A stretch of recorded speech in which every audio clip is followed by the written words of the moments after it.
Hello, hello. Hey, Christy, how are you? I'm great. How are you, Linda? Hello, everyone. Hi. I'm good. Thanks for asking. Yeah, here we are on our Friday talk, which has now been happening pretty consistently. So, yay, Christy. Yay. Yay. Yeah, we love to get together and talk about something and make a difference for people who are interested in the topic. In the realms between the two of us, we cover a pretty expansive list of topics around health and wellness and well-being and transformation and stress and all of the things. So we like to share that with you. And thank you for joining us. This is playing in multiple places between Christy's destinations and mine. So please say hello if you watch the replay later. Say hello. If you have any questions, put them in. If we don't see them in the moment, we'll get back to them as best and quickly as we can.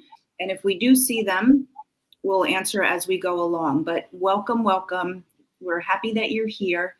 And today we want to talk about how your subconscious beliefs and the way that you think affects your health, right? That's what we decided, Christy? Yes, exactly.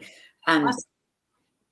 Yeah, so I had a conversation with a client just yesterday, and I mentioned this to you, Linda, already, but two of my 9 essentials for optimal wellness, that those of you who've been in my world for a little while, you know that I have these 9 areas that I really focus on with clients as kind of the foundation of that everyone needs to have in order if they want to achieve optimal health and well-being. And 2 of those are core programming and beliefs, and unprocessed trauma. And she wanted to know what's the difference between those and what do those really mean. So today, Linda and I thought that would be a good thing to talk to you guys about.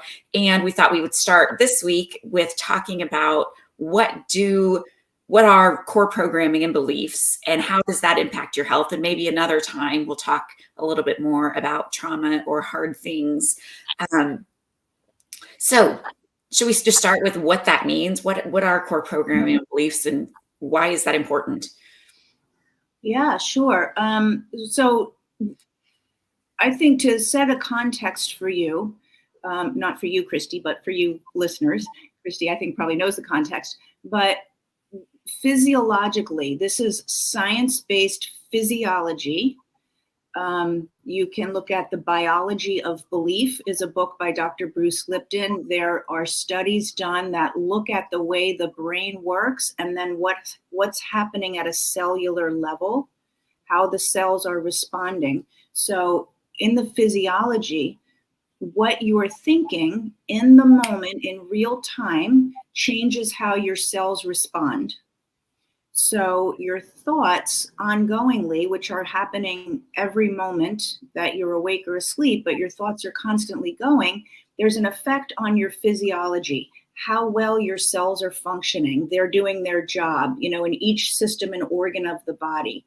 So that's when we're looking at physical health, not even mental and emotional health. Let's just look at physical health from that point of view. There's a direct relationship, and there's a term, you guys could look this up if you wanted to when we're done, psychoneuroimmunology. Psychoneuroimmunology, which is the psychology of how you think and believe, neurology, how your nervous system takes those thoughts and beliefs, and then immunology, in particular, how it affects your immune system. So that is a scientific branch of study, psychoneuroimmunology, and how the immune system is directly impacted by how you think and what you believe. So I just wanted to get that out, and then we can talk about subconscious beliefs for sure and trauma at another time, but there is a correlation that I don't want to step over for this conversation, which is the trauma creates the subconscious beliefs. So they're very much part and parcel of the whole picture. Right, exactly. Yes, and I love that you brought up the whole area of psychoneuroimmunology, because this is really a growing area that if you guys start paying attention, now that we've mentioned it, if you haven't heard of it before, you will start seeing it different places, because it's really a growing area of research and study, and it is not woo-woo out there stuff, you guys. This is very concrete, science-based. And when I think of core programming, I think of, so we talk a lot about thoughts, and thoughts clearly impact our physiology. But then if you take that a layer deeper, what is it that is creating those thoughts? So if you start paying attention to the just thoughts that you have on a regular basis, there are beliefs underneath those thoughts that you may not even be aware of. Often, as Linda said, these beliefs can arise as a result of trauma, but it doesn't necessarily have to be trauma or hard things that we went through. It could just be beliefs that we took on as a very, very small child. From birth to the age of about 7 years old, we are in alpha brainwave state, which is a slower, very receptive brainwave state where we are just little sponges. We are just absorbing everything that we hear and not thinking rationally or critically about it. We just absorb things that we hear and we make beliefs based on those things. And as a result, we may have programming, right? We think of computer programmings that run in the background of our computers and make different things happen. Well, we have programming also that runs in our brains and in our bodies that we may not be aware of, that are causing us to have certain thoughts, have certain beliefs, have certain actions that impact our health and wellness and life experience in very real ways. So these may be completely unconscious or subconscious beliefs that we have taken on, as I said, very early in life, even in the womb, or sometimes even that we have inherited from ancestors through our DNA. That may relate to if we had ancestors that were refugees or went through the Great Depression or lived through a famine. We may have programming and beliefs around scarcity of food or money or our health that stem from those beliefs that we took on. I can give you a very concrete example in my own life that I believe I took on probably in the womb, is that a belief that I had to be perfect in order to be loved.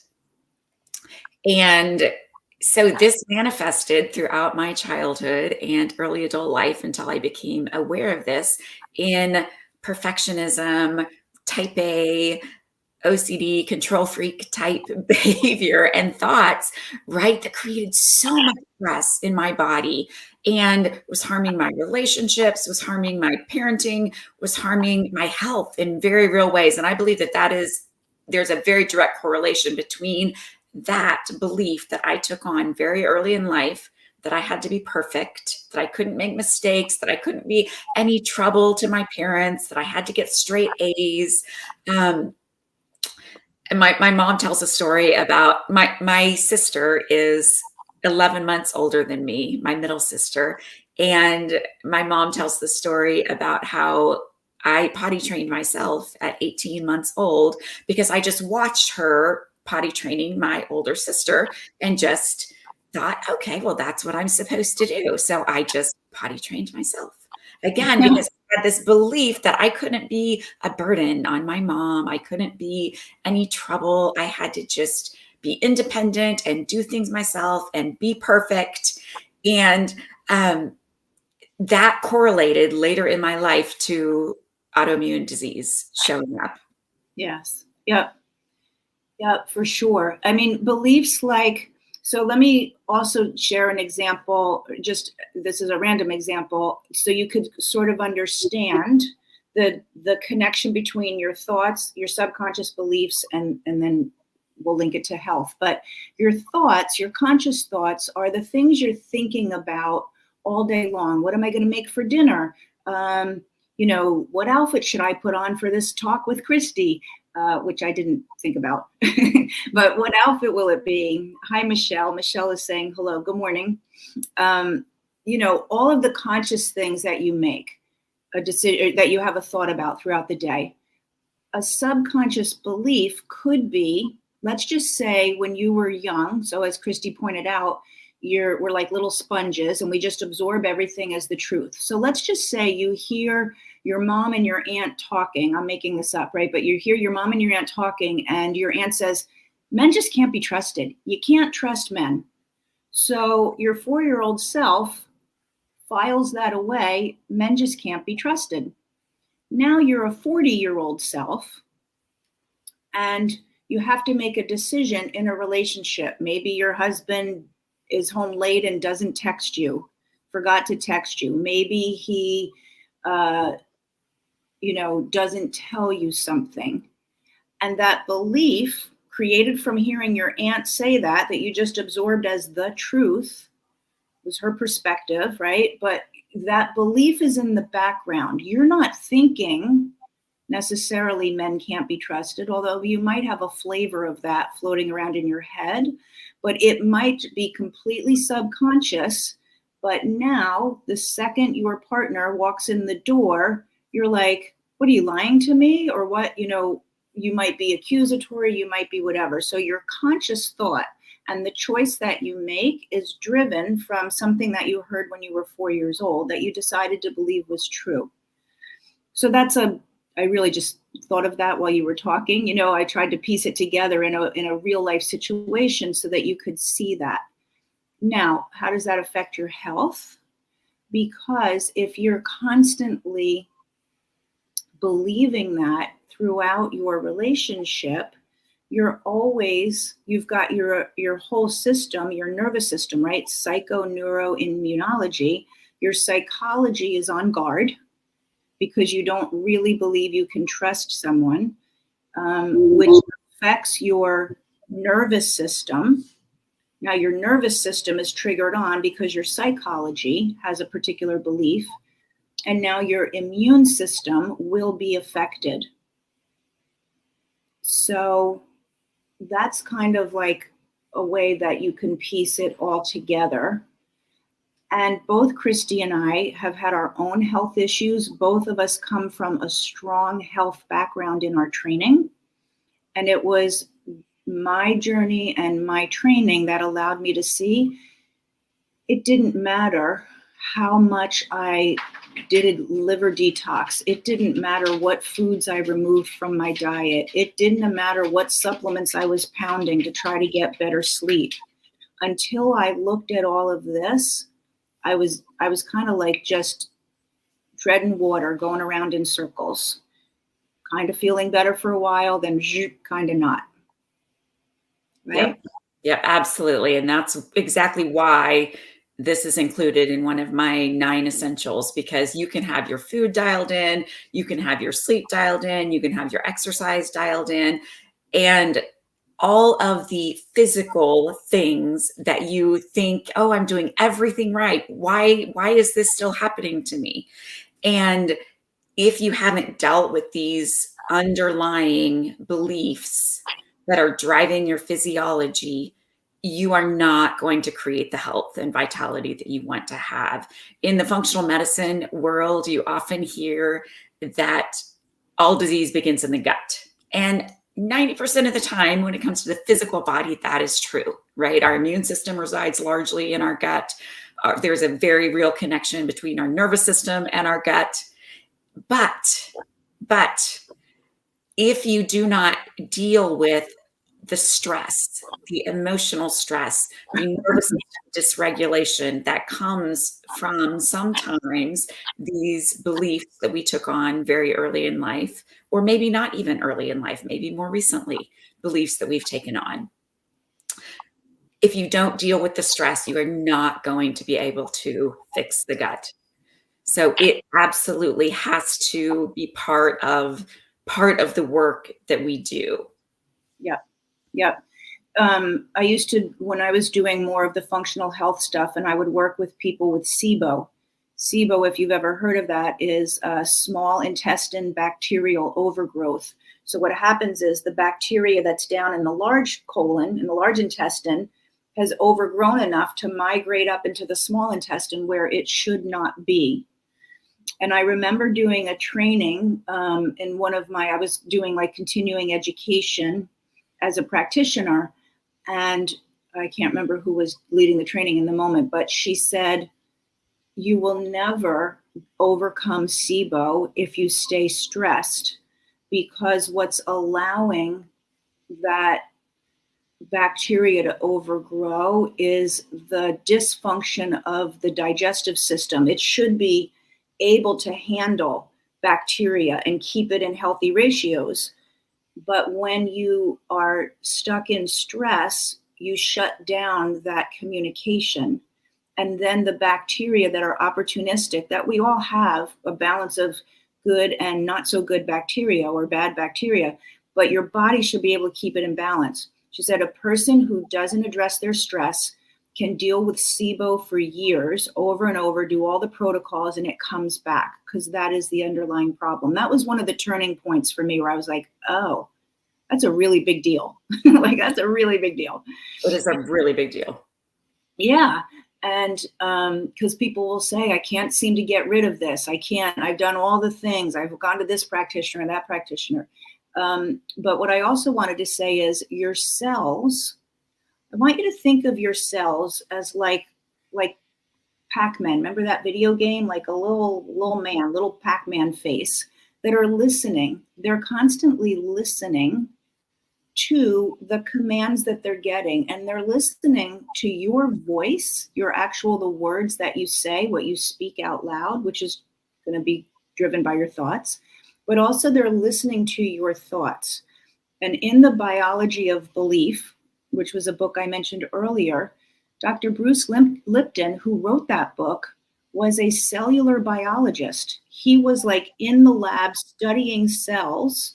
He's in his 80s now, so we're talking 30 years ago. He was one of the leading people who was noticing how cells responded differently based on the environment. And your thoughts create a different environment in your body, a different biochemical environment. So we think that cells and genes are just doing their thing. They are 100% responding every moment. They're just responding.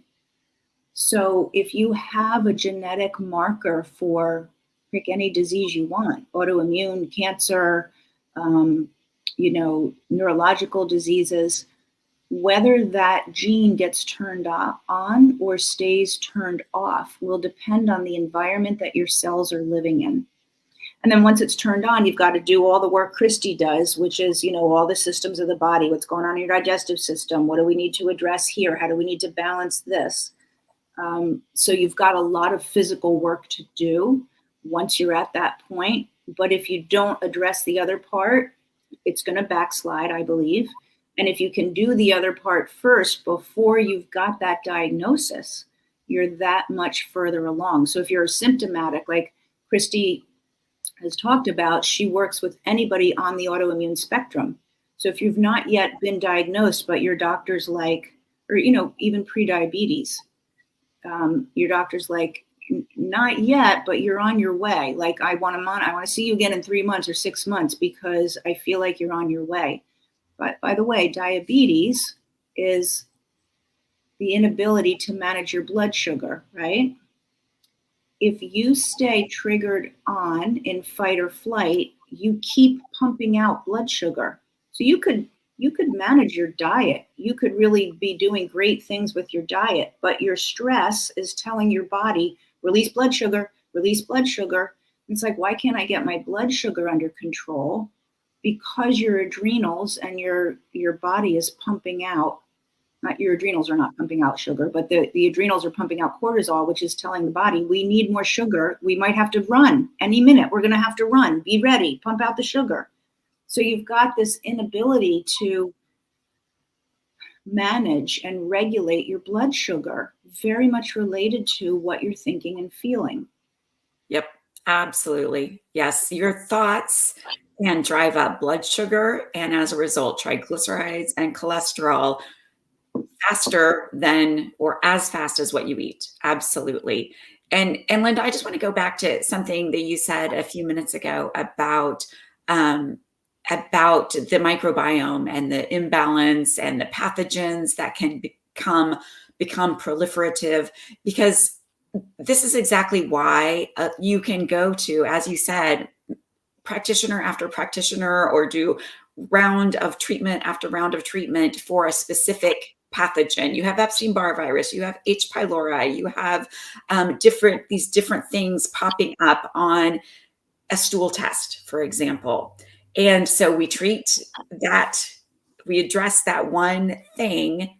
But if you do not address the core programming and beliefs and any other things that are creating stress in your body, you are going to just see a revolving door of different pathogens. The H. pylori will keep coming back. The Epstein-Barr will keep rearing its head, whatever it is, or another thing will pop up. SIBO will pop up. Something else will pop up.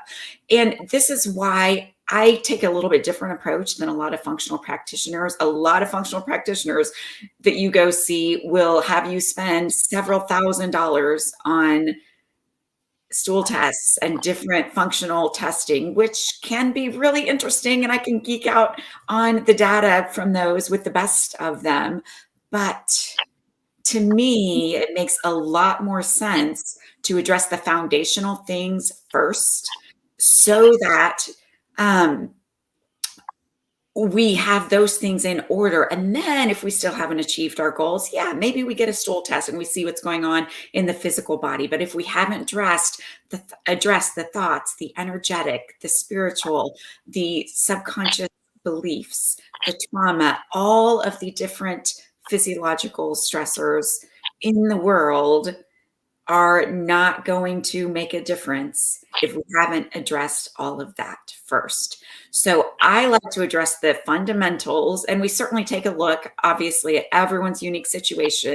And there may be specific things and a specific unique case that we need to take a more aggressive approach on or do them simultaneously. But at the very least, we address all the foundational things simultaneously with these specific physical toxins. I have clients who have come to me in the past saying, oh, I tested positive for mold on this test that someone else ran for me, and I want to address the mold.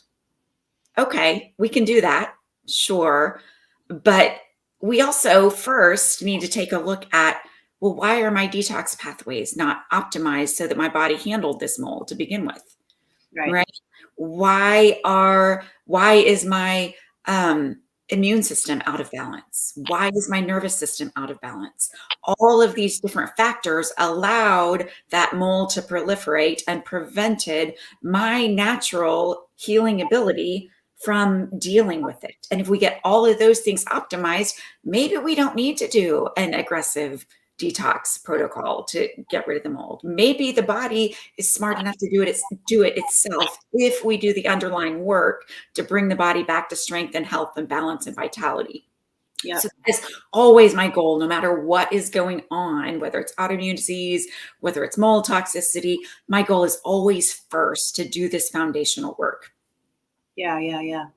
Which is why I send health people to you now, since I don't do that work anymore, because Christy knows her stuff for sure, and really gets great results.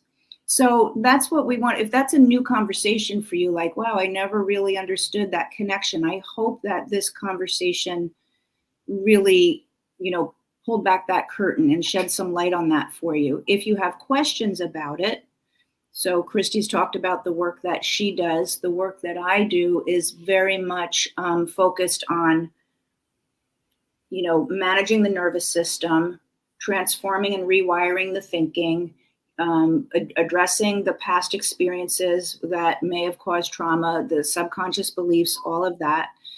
And my clients do actually, I just had a client from last fall who put in my Trustpilot in her review that her rheumatoid arthritis doctor was so surprised at how her symptoms have plummeted and how much better she was feeling. So the health aspects are there. The people who come work with me may or may not have health aspects, but it ends up addressing everything in your life, which is the beauty of it. So that's what I do. That's what Christy does. We'd be happy to answer questions. We are enrolling. We're always enrolling clients. I mean, occasionally I'll say I'm not taking on a new client, but not that often, because as people get better, they move on. That's the goal, right? So if you want to talk to us about, well, what does it take to be your client, or I just have more questions about this conversation, please leave a comment wherever you're seeing this and we'll get back to you, right? Yes, absolutely. Perfect. Okay. Next Friday, we are not going to be together. I'm going to be in Paris speaking at a women's leadership conference in Paris. So it's Friday and Saturday. I'm traveling on Thursday. So we won't see you guys, although maybe Christy will come on by herself. I don't know, but I don't want to promise anything about me because I don't even know how that day will look. So we'll definitely see you, the two of us, I think, in 2 weeks, right? Yes. Yes. Okay. Okay. Thank you so much. Have a great weekend, and we will see you when we see you. Okay. Thanks, everybody. Talk to you soon. Bye.